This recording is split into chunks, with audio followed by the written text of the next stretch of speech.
What is up, you beautiful sack of haunted meat? I am your coach, Melanie Black, certified organic personal trainer, free range, zero net carbs, and BPA free, here to talk to you today on this Mindset Monday about SMART goals. And most importantly, the most important letter in the SMART goal, of course, the R.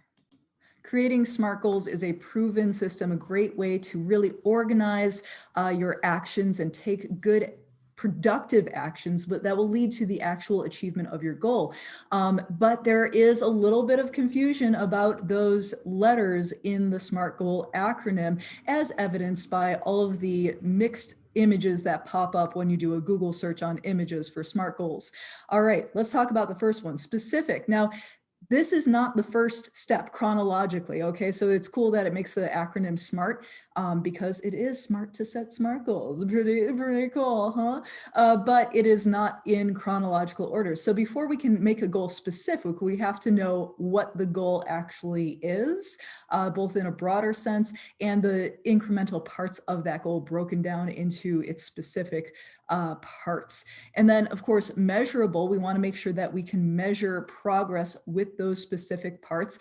That way we know if we're making progress or if we need to correct course. And regardless of what kind of goal setting you're doing, those measurements should not be necessarily the reward center of the goal.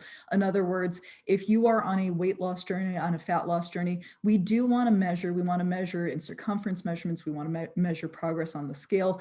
But this is like, you know, the measurements we take in whole are to let us know if the actions to get there are moving us forward or not. And if we're making progress, it is intrinsically rewarding to some degree, but the goal is to make the action steps, the smaller parts of the goal of the goal is to make those little action steps more rewarding so that the measurable part of the progress, while we want to see that go in the right direction, it shouldn't be a personal reflection on our failure if it's not. It's just a measurement tool to see if we're going in the right direction now. So specific, measurable, achievable or attainable. This is super important. You don't want to set goals that are so lofty that you're going to get crushed every time you attempt them. That is really, really important. And then timely, that mirrored camera, timely.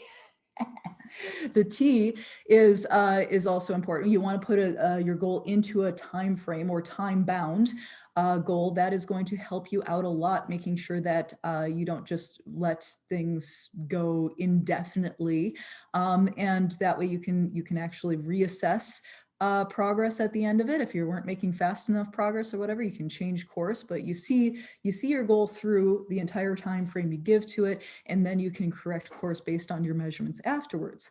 Now let's talk about the R. Realistic is not what that R should stand for.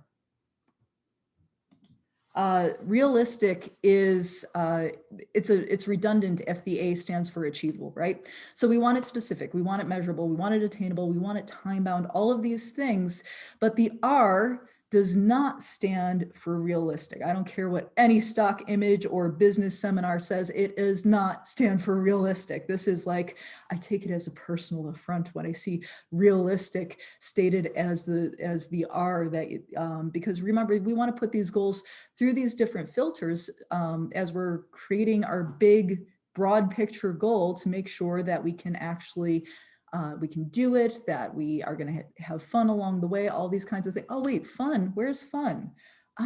Let's see.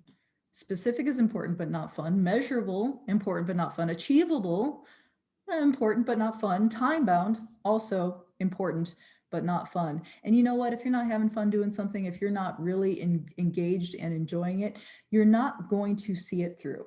If it's not important to you, if it's not truly important to you, you will not see it through. And this is why the R in SMART, it stands for relevant. So this is the main talking point of today. Relevant is your word of the day.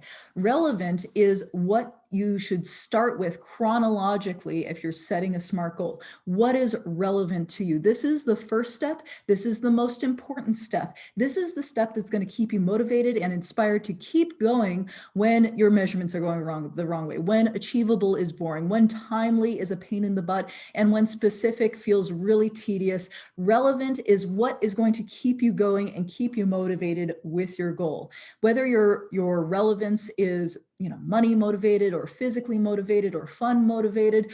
For me, my goals, a lot of the relevance is fun motivated, especially when it comes to fitness. When it comes to fitness, if I don't have a relevant reason to be fit, I am just not going to be all that into it, to be honest. If I don't have a relevant reason to do what I'm doing, I'm just not going to be into it. Now, relevant reasons can be really functional things like not being in pain and, wanting to be able to take care of your family. Those are relevant reasons to be fit, of course, and they can be among the many, because there are many reasons why we might want to be fit, but relevant can also be like, what do I want to be able to do with my body? That would be really fun or really cool. Those are the types of things that you want to think about very first and foremost at the front of your mind when you are beginning your SMART goal. This is number one, relevance. Sorry for the rant, kids, but I get a bit passionate about when talking about the R in SMART goals. Man, that was terrible. In any case, so for your SMART goals, start with finding out what is really relevant to you. Why do you want to do this? Why do you want to do this thing? What is the real reason behind you wanting to start your fitness journey? Then you can really dig into specific aspects or components of getting to the goal that is relevant to you and what you want for yourself. Once you get it down to specifics, then you can decide how to measure those specifics, and keeping that relevance throughout.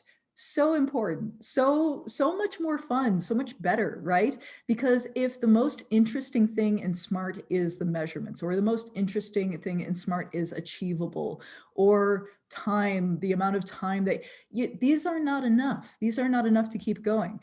So we want to make sure, yes, it's specific, measurable, achievable, that we have a time frame to put our goals into so that it lights a fire under our butt. We actually get them done. But yes, make sure that relevant is always your number one, your top on your list. Anytime I feel myself failing at my fitness goals, I'm looking at the measurements and they're not doing what I expect them or want them to do, I guarantee you digging back down to that relevance will make it so much easier to set the goals, so much easier to know what you want out of life, and so much more fun to achieve them along the way. It's not just about putting yourself through stuff for no reason, right? No pirate is just like in love with the hard life of the seven seas. They're after that treasure. That R is for relevant. And I want to know, what's your big reason, relevant reason why you are starting or have started on a fitness journey? Go ahead and pop it down in the comments. Be sure to like and subscribe. Let me know what you would like me to talk about on next Mindset Monday, and I will see you then. Bye.